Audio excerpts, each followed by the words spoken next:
2024 లేదా 25లో డిగ్రీ లేదా బీటెక్ చదివారా? సాఫ్ట్‌వేర్ జాబ్ కోసం ఎదురు చూస్తున్నారా? అయితే కోడ్ జ్ఞాన్ 100 డేస్ కోర్సులో చేరండి, జాబ్ సాధించండి. అమెరికాకి బిగ్ షాక్ తగిలింది. ఇరాన్ పైన దాడులు కొనసాగిస్తున్నటువంటి సందర్భంలో ఇజ్రాయెల్ వాటిని తిప్పికొడుతూ ఇరాన్ కూడా ఇప్పుడు భీకరమైనటువంటి యుద్ధాన్ని కొనసాగిస్తుంది. మొదటగా అమెరికా సంయుక్తంగా నిర్వహించిన ఆపరేషన్ ఎపిక్ ఫ్యూరీలో ఖమేనీని కూడా హతమొందించినటువంటి సంగతి మనందరికీ తెలిసిందే. అయితే ఈ ఆపరేషన్ ఇంకా కొనసాగుతున్నటువంటి పరిస్థితిని చూస్తున్నాం. అయితే తాజాగా తొలిసారిగా అగ్రరాజ్యానికి ఈ ఆపరేషన్ కొనసాగిస్తున్నటువంటి అగ్రరాజ్యానికి భారీ నష్టం చేకూరింది, ప్రాణ నష్టం చోటు చేసుకుంది. ఈ ఆపరేషన్లో తమ దేశానికి చెందినటువంటి అమెరికా దేశానికి చెందినటువంటి 3 సర్వీస్ మెంబర్స్ అంటే సైనికులు మరణించారు, మరో 5 తీవ్రంగా గాయపడ్డారని యుఎస్ సెంట్రల్ కమాండ్ ఆదివారం తాజాగా ఒక ప్రకటన కూడా జారీ చేసేసింది. ప్రస్తుతం అక్కడ మేజర్ కంబాట్ ఆపరేషన్స్ కొనసాగుతున్నాయంటూ కూడా పరిస్థితిని ఇంకా ఉద్రిక్తంగానే ఉన్నాయంటూ కూడా అధికారులు అక్కడ తెలపడం జరిగింది. సో మరణించినటువంటి వారి కుటుంబాలకు సమాచారం అందించినటువంటి 24 గంటల తర్వాతే వారి వివరాలను వెల్లడిస్తామంటూ కూడా సైన్యం స్పష్టం చేసింది. మరికొందరు సైనికులు స్వల్ప గాయాలతో బయటపడ్డారని, వారికి చికిత్స అందించి తిరిగి విధుల్లోకి తీసుకుంటామని పేర్కొంది. ఇక ఇరాన్ మిలిటరీ సెక్యూరిటీ ఇన్ఫ్రాస్ట్రక్చర్ను లక్ష్యంగా చేసుకొని అమెరికా ఈ ఆపరేషన్ను ప్రారంభించినటువంటి విషయం మనందరికీ తెలిసిందే.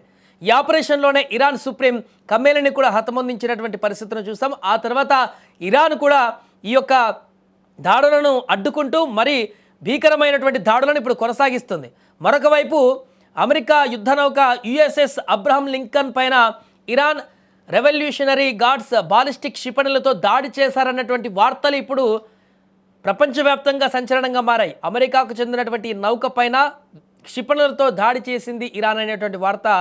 దీనిపైన కూడా కమాండ్ స్పందించారు. ఇరాన్ క్షిపణులు దరిదాపుల్లో కూడా రాలేదు, ఆ వార్తలు పచ్చి అబద్ధం అంటూ కూడా ఆయన కొట్టిపడేశారు. అబ్రహం లింకన్ నౌక సురక్షితంగా ఉందని, ఇరాన్ ముప్పును ఎదుర్కోవడంలో కీలక పాత్ర పోషిస్తుందంటూ కూడా స్పష్టం చేయడం జరిగింది. ఏదేమైనా కూడా వరుసగా దాడులు కొనసాగుతున్నటువంటి సందర్భంలో మొదటిసారిగా ఇప్పటివరకు అమెరికా దాడి చేస్తే అవతల ఉన్నటువంటి దేశాలకి నష్టం చేకూరినటువంటి పరిస్థితిని చూసాం. కానీ ఇప్పుడు తాజాగా ఈ యొక్క యుద్ధంలో అమెరికాకు సంబంధించినటువంటి 3 సైనికులు కూడా హతమైనటువంటి పరిస్థితి నెలకొనడం ఇరాన్ ఏ భీకర స్థాయిలో రిటర్న్ ప్రతిదాడులు చేస్తుందనేది స్పష్టంగా మనకు కనపడుతుంది. 3 సైనికులు చనిపోయారంటూ ప్రకటించారు అమెరికాకు సంబంధించినటువంటి వారే. వారితో పాటుగా ఇంకా కొంతమంది పరిస్థితి విషమంగా ఉన్నట్టుగా తెలుస్తుంది, మరికొందరు గాయాల పాలయ్యారు. ఇరాన్ ఏమాత్రం తగ్గకుండా ఇంకా తమ దాడులను ఉధృతంగా కొనసాగిస్తోంది. గల్ఫ్ దేశాల్లో ఉన్నటువంటి అమెరికా స్థావరాల లక్ష్యంగా దాడులు కొనసాగిస్తున్నటువంటి పరిస్థితిని చూస్తున్నాం. ఇక అలాగే ఇజ్రాయెల్ పైన కూడా దాడుల తీవ్రతను పెంచింది. డ్రోన్లు, క్షిపణులను విపరీతంగా వాటన్నిటితో యుద్ధాన్ని కొనసాగిస్తున్నటువంటి పరిస్థితి నెలకొంది. ఎందుకంటే supreme leader Khamenei, Ayatollah Ali Khamenei మరణించినటువంటి తర్వాత ఇరాన్ ఇంకా కోల్పోవడానికి ఏమీ లేదు, సర్వం కోల్పోయాం, ఇక మిగిలిందంతా కూడా ధారపోసి అవతల శత్రువుని ఎంత మేరకు ఇబ్బంది పెట్టాలో అంత మేరకు ఇబ్బంది పెడతాం యుద్ధంలో అంటూ ప్రకటించింది. కాబట్టి ఆ రకమైనటువంటి దాడులు కొనసాగిస్తుంది. ఈ దాడుల నేపథ్యంలోనే శత్రు దేశాలకు సంబంధించినటువంటి నష్టాన్ని కూడా చెవి చూస్తున్నట్టుగా కనపడుతుంది ఇరాన్. అందులో భాగంగానే ఇప్పుడు 3 అమెరికా సైనికుల మృతి అనే వార్త కూడా సెన్సేషనల్గా మారింది. ఇంకా ఇజ్రాయెల్కి సంబంధించినటువంటి వారు కూడా చాలామంది మరణించినట్టుగా తెలుస్తుంది. ఏదేమైనా కూడా ఇరాన్ కొనసాగిస్తున్నటువంటి యుద్ధాన్ని అంటే ఇజ్రాయెల్ దాడులను తిప్పికొట్టేటువంటి ప్రయత్నంలో భాగంగా ఖమేనీ మృతి తర్వాత దాని తీవ్రత మరింత పెంచినటువంటి ఇరాన్ ఇప్పుడు క్షణక్షణం ఏ రకమైనటువంటి ప్రణాళికతో ముందుకు వెళుతుందనేది ప్రపంచ దేశాలు కూడా ఆసక్తిగా చూస్తున్నాయి.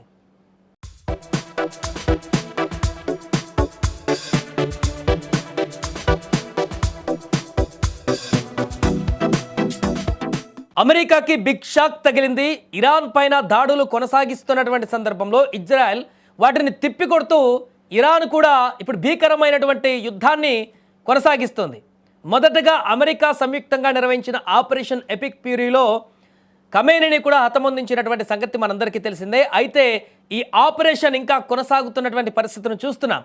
అయితే తాజాగా తొలిసారిగా అగ్రరాజ్యానికి ఈ ఆపరేషన్ కొనసాగిస్తున్నటువంటి అగ్రరాజ్యానికి భారీ నష్టం చేకూరింది, ప్రాణ నష్టం చోటు చేసుకుంది.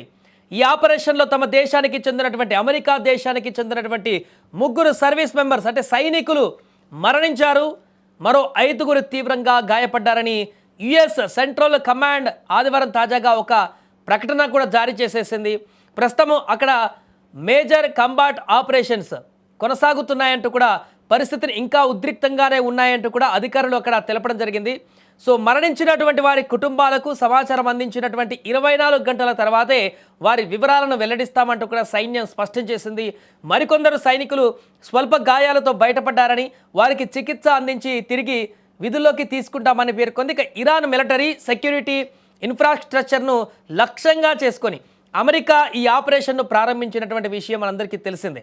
ఈ ఆపరేషన్లోనే ఇరాన్ సుప్రీం ఖమేనీని కూడా హతమొందించినటువంటి పరిస్థితిని చూసాం. ఆ తర్వాత ఇరాన్ కూడా ఈ యొక్క దాడులను అడ్డుకుంటూ మరి భీకరమైనటువంటి దాడులను ఇప్పుడు కొనసాగిస్తుంది. మరొక వైపు అమెరికా యుద్ధ నౌక యుఎస్ఎస్ అబ్రహం లింకన్ పైన ఇరాన్ రెవల్యూషనరీ గార్డ్స్ బాలిస్టిక్ క్షిపణులతో దాడి చేశారన్నటువంటి వార్తలు ఇప్పుడు ప్రపంచవ్యాప్తంగా సంచలనంగా మారాయి. అమెరికాకు చెందినటువంటి నౌక పైన క్షిపణులతో దాడి చేసింది ఇరాన్ అనేటువంటి వార్త. దీనిపైన కూడా కమాండ్ స్పందించారు. ఇరాన్ క్షిపణులు దరిదాపుల్లో కూడా రాలేదు, ఆ వార్తలు పచ్చి అబద్ధం అంటూ కూడా ఆయన కొట్టిపడేశారు. అబ్రహం లింకన్ నౌక సురక్షితంగా ఉందని, ఇరాన్ ముప్పును ఎదుర్కోవడంలో కీలక పాత్ర పోషిస్తుందంటూ కూడా స్పష్టం చేయడం జరిగింది. ఏదేమైనా కూడా వరుసగా దాడులు కొనసాగుతున్నటువంటి సందర్భంలో మొదటిసారిగా ఇప్పటివరకు అమెరికా దాడి చేస్తే అవతల ఉన్నటువంటి దేశాలకి నష్టం చేకూరినటువంటి పరిస్థితిని చూసాం. కానీ ఇప్పుడు తాజాగా ఈ యొక్క యుద్ధంలో అమెరికాకు సంబంధించినటువంటి 3 సైనికులు కూడా హతమైనటువంటి పరిస్థితి నెలకొనడం, ఇరాన్ ఏ భీకర స్థాయిలో రిటర్న్ ప్రతిదాడులు చేస్తుందనేది స్పష్టంగా మనకు కనపడుతుంది. 3 సైనికులు చనిపోయారంటూ ప్రకటించారు అమెరికాకు సంబంధించినటువంటి వారే. వారితో పాటుగా ఇంకా కొంతమంది పరిస్థితి విషమంగా ఉన్నట్టుగా తెలుస్తుంది. మరికొందరు గాయాల పాలయ్యారు. ఇరాన్ ఏమాత్రం తగ్గకుండా ఇంకా తమ దాడులను ఉధృతంగా కొనసాగిస్తోంది. గల్ఫ్ దేశాల్లో ఉన్నటువంటి అమెరికా స్థావరాల లక్ష్యంగా దాడులు కొనసాగిస్తున్నటువంటి పరిస్థితిని చూస్తున్నాం. ఇక అలాగే ఇజ్రాయెల్ పైన కూడా దాడుల తీవ్రతను పెంచింది. డ్రోన్లు, క్షిపణులను విపరీతంగా వాటన్నిటితో యుద్ధాన్ని కొనసాగిస్తున్నటువంటి పరిస్థితి నెలకొంది. ఎందుకంటే supreme leader Khamenei, Ayatollah Ali Khamenei మరణించినటువంటి తర్వాత ఇరాన్ ఇంకా కోల్పోవడానికి ఏమీ లేదు, సర్వం కోల్పోయాం, ఇక మిగిలిందంతా కూడా ధారపోసి అవతల శత్రువుని ఎంత మేరకు ఇబ్బంది పెట్టాలో అంత మేరకు ఇబ్బంది పెడతాం ఈ యుద్ధంలో అంటూ ప్రకటించింది. కాబట్టి ఆ రకమైనటువంటి దాడులు కొనసాగిస్తుంది. ఈ దాడుల నేపథ్యంలోనే శత్రు దేశాలకు సంబంధించినటువంటి నష్టాన్ని కూడా చెవి చూస్తున్నట్టుగా కనపడుతుంది ఇరాన్. అందులో భాగంగానే ఇప్పుడు 3 అమెరికా సైనికుల మృతి అనే వార్త కూడా సెన్సేషనల్గా మారింది. ఇంకా ఇజ్రాయెల్కి సంబంధించినటువంటి వారు కూడా చాలామంది మరణించినట్టుగా తెలుస్తుంది.